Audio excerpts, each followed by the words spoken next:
My brothers and sisters, I stand before you today not with a prepared speech, but with a scream that has been trapped in the throats of millions. This is the scream that echoes from Kampala's blood-stained streets to the villages where mothers weep alone in darkness. This is the scream that refuses to be suffocated by official statements and diplomatic silence. When I saw what happened in Uganda, when I watched young people fall under bullets simply for demanding to breathe, to speak, to dream without terror, something inside me shattered. Because I know that this is not just Uganda's story. This is our story. This is Africa's story, written in the blood of Burkina Faso, in the tears of Congo, in the silence of Zimbabwe, in the broken promises of 100 nations. What I witnessed is what happens when a leader looks into his people's eyes and sees only strangers. When power becomes a wall so thick that no cry can penetrate it. When a nation's pain becomes invisible to the one sworn to carry it. This is not about politics. This is about something far deeper. This is about the moment when leadership dies and tyranny is born. When young people flood the streets asking for nothing but their basic rights and are met with military force instead of dialogue. It is not just their bones that break. It is the spine of our entire continent. When a government deploys soldiers against its own children, the air fills not just with tear gas, but with the ghost of every colonial master who taught us that African lives are expendable. Every baton that falls on a student's back carries the echo of chains our ancestors died to break. Every voice silenced is a betrayal of every freedom fighter who believed independence meant dignity. This is the pain of every African who dared to believe their leader would be different.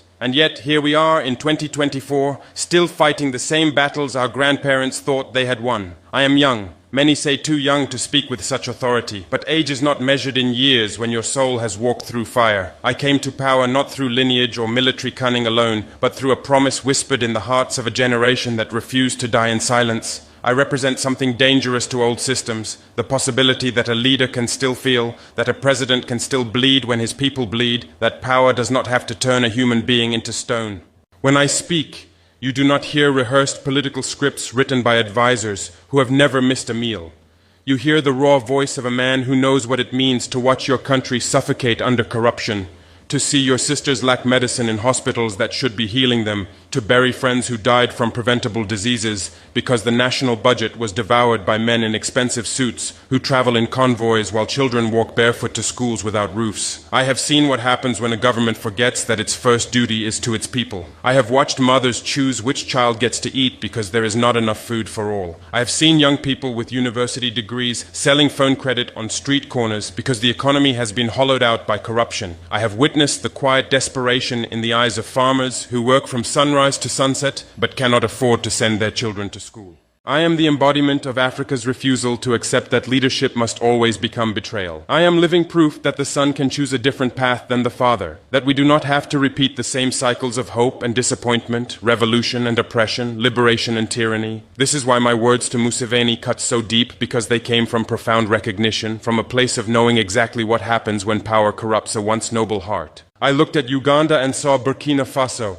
I looked at young people bleeding in the streets and saw my own people. I looked at a leader who had become deaf to his nation's cries and saw the ghost of every liberation hero who lived long enough to become the oppressor. I saw the trajectory that I myself must constantly fight against, the gravitational pull of power that tries to convince every leader that they are indispensable, that their people need them to rule forever, that leaving power would be a betrayal of their legacy. Your people deserved better. 5 words, simple, devastating, true. Not an insult, not diplomatic provocation, but a lament, a recognition of tragedy that did not have to happen, a statement of fact that cannot be disputed by anyone who witnessed what transpired in Uganda's streets. The world saw everything, and this is what haunts every dictator in the digital age. In this era of cameras and smartphones, there is nowhere to hide. The footage exists. The evidence is immortal. History will not forget. The blood on the pavement is documented. The cries of mothers are recorded. The fear in young eyes is captured forever. No amount of propaganda can erase what the world has witnessed. No state television broadcast can contradict the videos that circulated globally within hours. Yoweri Museveni, a name that once carried the weight of revolution, a guerrilla fighter who spoke the language of liberation, a man who came to power in 1986 promising fundamental change. There was a time when his name was mentioned alongside the great resistors, when he stood before crowds speaking of African dignity, of ending dictatorship, of building a nation where every voice mattered. I know this history, I have studied it, I have read his speeches from those early years, and they sound like speeches I might give today. He spoke about the problems of African leadership, about presidents who clung to power, about the need for term limits and democratic accountability. He was, in his own words, going to be different. But something happened along the way, something that happens too often on this continent, something I see in my nightmares and fight against every single day. The revolutionary becomes the institution. The liberator becomes the jailer. The man who fought against lifetime presidencies decides rules do not apply to him. The one who condemned corruption becomes its chief architect. The people who once danced in the streets celebrating his arrival now run from soldiers wearing his orders like armor. This is the African tragedy written in 1,000 variations across our continent. The story of how power corrupts not gradually but absolutely. How a man can look in the mirror and no longer recognize the young fighter he used to be. How a leader convinces himself that holding power is national service, that his people are not ready for change, that he alone understands what is best for them, that without him the nation would collapse into chaos. But the people are not children waiting to be told what is good for them. The people are not a resource to be managed or a threat to be controlled. When citizens march demanding accountability, they are not asking permission, they are not begging for favors, they are reclaiming what was always theirs by right, what was stolen from them through violence and manipulation and the slow erosion of democratic institutions. The confrontation in Uganda is about a choice every African leader must make, a choice I must make every single day. Will you listen or will you silence? Will you serve or will you rule? Will you recognize that the presidency is temporary but the nation is eternal? Will you understand that you are a custodian, not an owner, that you hold power in trust for the people, and that trust can be revoked? Museveni chose violence when his people demanded dialogue. He chose intimidation when they asked for accountability. He chose to see enemies where there were only exhausted citizens begging to be heard. He looked at young people in the streets and saw a threat to his power, rather than the children of Uganda crying out for a future. In doing so, he joined the long list of African leaders who forgot that the people are not the enemy, that the greatest threat to any nation is not its citizens demanding change but its leaders refusing to listen. The military is not meant to be aimed inward. This is a fundamental principle that every leader must understand. Soldiers are trained to protect borders, not to shoot school children. Police exist to serve communities, not to terrorize them. When a government fears its own population more than external threats, it has lost its legitimacy. When leaders deploy violence against protesters, they are not displaying strength. They are revealing their deepest weakness, their most profound failure.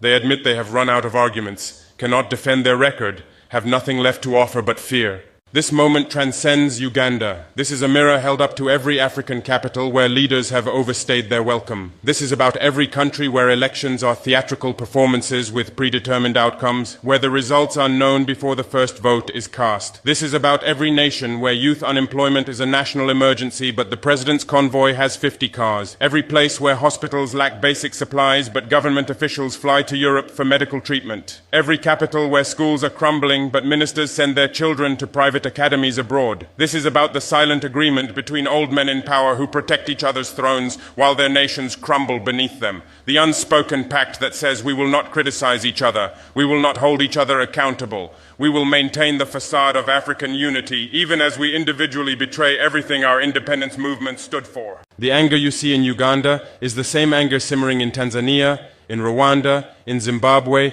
in Cameroon, in every place where a generation looks at their leaders and sees only obstacles to their future. The frustration is continental, the exhaustion is collective, the realization is spreading like wildfire across our lands. We do not need strongmen, we need servants. We do not need fathers who rule until death. We need leaders who understand their time is limited and their duty is sacred. We do not need liberators who become oppressors. We need public servants who remember that they work for the people, not the other way around. This is where my intervention becomes revolutionary, because I am breaking the code of silence that has protected dictators for generations. For too long, African leaders have had an unspoken pact. Do not criticize each other publicly. Do not call out each other's abuses. Maintain the illusion of Pan-African unity even as you brutalize your own people. Attend each other's summits and smile for cameras while your citizens suffer in silence. This gentleman's agreement has protected corruption and tyranny for decades. It has allowed human rights abuses to flourish behind the language of sovereignty and non-interference. It has created a club of impunity where leaders shield each other from accountability while their people pay the price. But I looked at that agreement and set it on fire. I chose the people over the club. I chose truth over diplomatic comfort. I chose to say out loud what millions have been whispering in fear. In doing so, I have done something profoundly dangerous and profoundly necessary. I have reminded African leaders that they will be judged not just by history books written by sympathetic scholars, but by their peers, by other African leaders who still remember what it means to serve, by a generation that refuses to accept that brutality is the price of stability.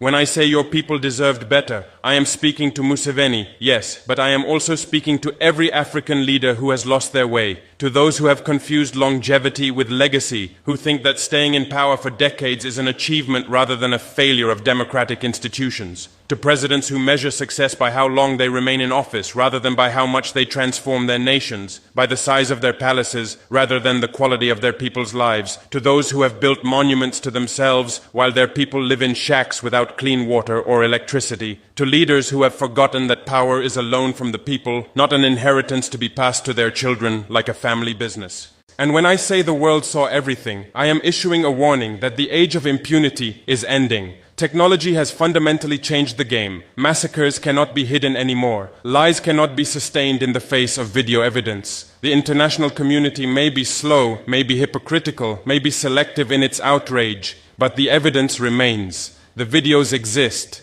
The testimonies are recorded. And future generations will look back at this moment and ask why we were silent, who spoke up and who looked away, who had the courage to break ranks and who chose complicity. But this story is not just about leaders and their failures. This story is fundamentally about the people, about the courage of ordinary citizens who became extraordinary through their willingness to stand up, about young Ugandans who walked into the streets knowing they might not return home, knowing that soldiers with live ammunition were waiting for them, about students who chose courage over safety, who chose to speak even when silence would have kept them alive, about mothers who gave their children permission to protest because they understood something profound, that silence is a slower death, that a life lived in fear is not a life worth living, that some things are worth dying for, about journalists who documented everything even as they were being hunted by security forces, about activists who refused to be intimidated even when their friends disappeared into police stations and never came out, about the doctors who treated wounded protesters in secret,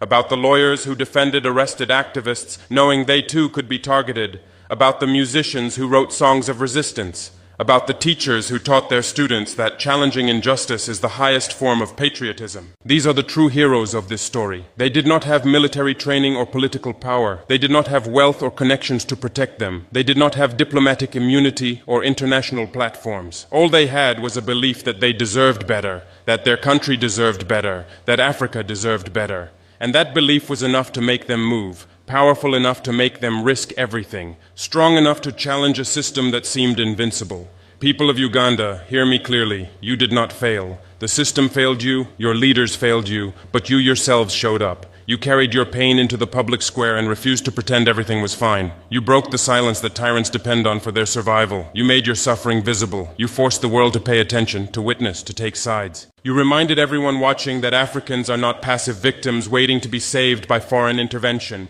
You are agents of your own liberation. You are the ones who will determine your future. No external force will come to rescue you. No foreign power will deliver your freedom on a silver platter. It will come from your own hands, your own voices, your own refusal to accept oppression as normal or inevitable. Even though you were beaten back this time, even though many of you carry physical and psychological scars, even though some of your brothers and sisters did not survive, you planted something in Uganda's soil that cannot be uprooted by any amount of state violence. You planted the memory of resistance. You showed the next generation that it is possible to stand up, that ordinary people have power, that the system can be challenged. You proved that the people are not powerless even when they are outgunned, outnumbered by security forces, and facing a state willing to kill its own children. This truth terrifies every dictator because they know that once a people lose their fear, the game is over. Once a population realizes that the emperor has no clothes, that the system only works because we consent to it, that power is ultimately a performance that collapses when we stop believing in it, then no amount of military force can sustain control forever.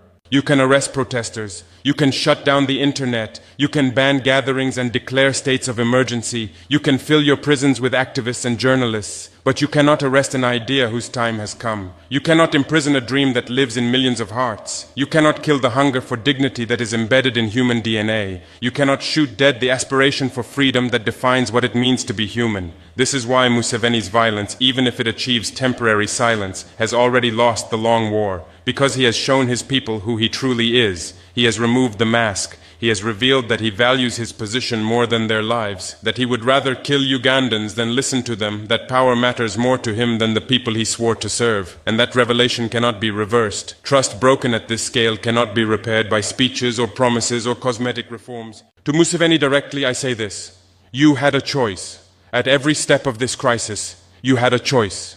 You could have been remembered as the man who built Uganda, who transformed a war-torn nation into a beacon of stability and development. Instead, you are becoming the man who shot Uganda, whose legacy will be defined by the blood of young people on Kampala's streets. You could have listened to your people and shaped a peaceful transition that preserved at least some of your legacy, that allowed you to leave office with dignity. Instead, you chose repression and violence, and in doing so you guaranteed that your name will forever be associated with brutality against your own citizens. You will not be remembered for the wars you won or the peace you brought in your early years. You will be remembered for this, for the moment you turned your guns on your children.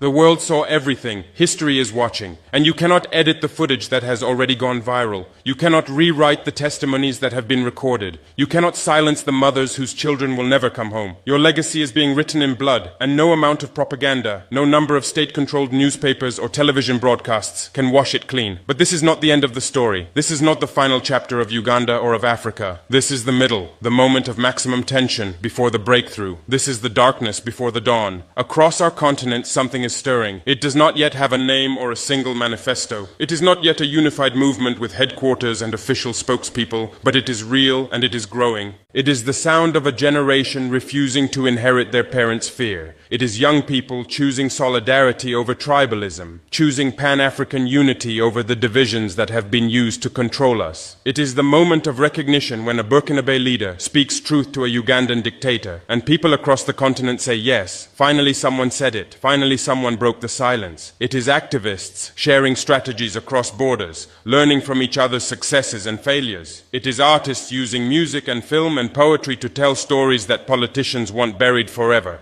It is journalists risking everything to document truth in countries where truth-telling is a crime. It is everyday citizens who go to work, raise their families, and quietly refuse to believe the official lies anymore, who teach their children that there is another way, that Africa does not have to be like this. This is how change begins, not with a single dramatic moment that transforms everything overnight, but with a million small acts of courage that accumulate, that build on each other, until the dam breaks and the flood of change becomes unstoppable. So this is the message that must echo from Ouagadougou to Kampala, from Cape Town to Cairo, from Lagos to Nairobi. Your people deserved better. But more than that, your people will demand better. They will organize, they will resist, they will persist, they will outlast you because you are one man and they are millions. You have guns and soldiers and security forces, but they have time and numbers and history on their side. Eventually, inevitably, justice arrives, not because the universe is inherently fair or because some divine force intervenes. Justice arrives because people make it so through sacrifice, through persistence, through the absolute refusal to accept oppression as destiny, through the courage of those who stand up knowing they might fall. The world saw everything, and the world will remember. But more importantly, Africa saw everything, and Africa will not forget. We will not forget the young people who died for demanding basic rights. We will not forget the mothers who wept over their children's bodies. We will not forget the leaders who chose violence over dialogue. This is my promise to you, my brothers and sisters across Africa. I will not be silent. I will not join the club of leaders who protect each other's corruption. I will not value diplomatic comfort over the lives of African youth. I will continue to speak the truth, even when it is uncomfortable, even when it costs me allies, even when it makes me enemies, because I believe in a different Africa, an Africa where leaders actually serve, where power changes hands peacefully, where young people do not have to die just to be heard, where our resources benefit our people, not foreign corporations and corrupt officials, where hospitals have medicine and schools have books and farmers have support and innovation is funded and talent is celebrated. This is not a fantasy. This is what we fought for. This is what independence was supposed to deliver, and we will not rest until we achieve it.